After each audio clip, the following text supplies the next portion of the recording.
বাংলাদেশ ক্রিকেটে বোলারদের গল্পটা খুব বেশি আশার গল্প বলে না, তাই ফাইফারের তালিকাটাও খুব দীর্ঘ নয়। মাত্র 5 জন বাংলাদেশি বোলার ওয়ানডেতে একাধিক ফাইফার নিয়েছেন।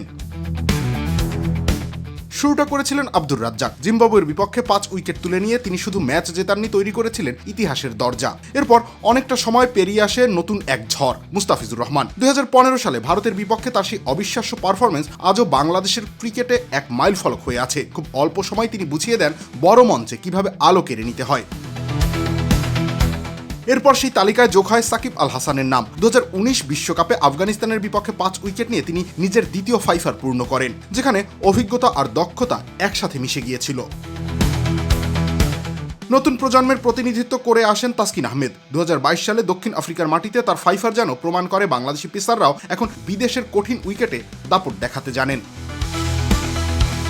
আর সবশেষে সবচেয়ে নতুন নাম নাহিদ রানা। পাকিস্তান সিরিজের পর নিউজিল্যান্ডের বিপক্ষেও ফাইফার তুলে নিয়ে তিনি যেন জানান দিলেন বাংলাদেশ ক্রিকেটে আরেকটা গতির গল্প শুরু হয়েছে।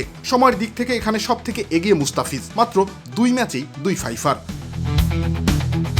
তার ঠিক পরেই নাহিদ রানা, মাত্র 10 ম্যাচে। তাসকিন নিয়েছেন 48 ম্যাচে, রাজ্জাক 86 ম্যাচে, আর সাকিব দীর্ঘ 204 ম্যাচ পরে পৌঁছেছেন এই মাইল ফলকে। রবিউল ইসলাম রানী, খেলা 71।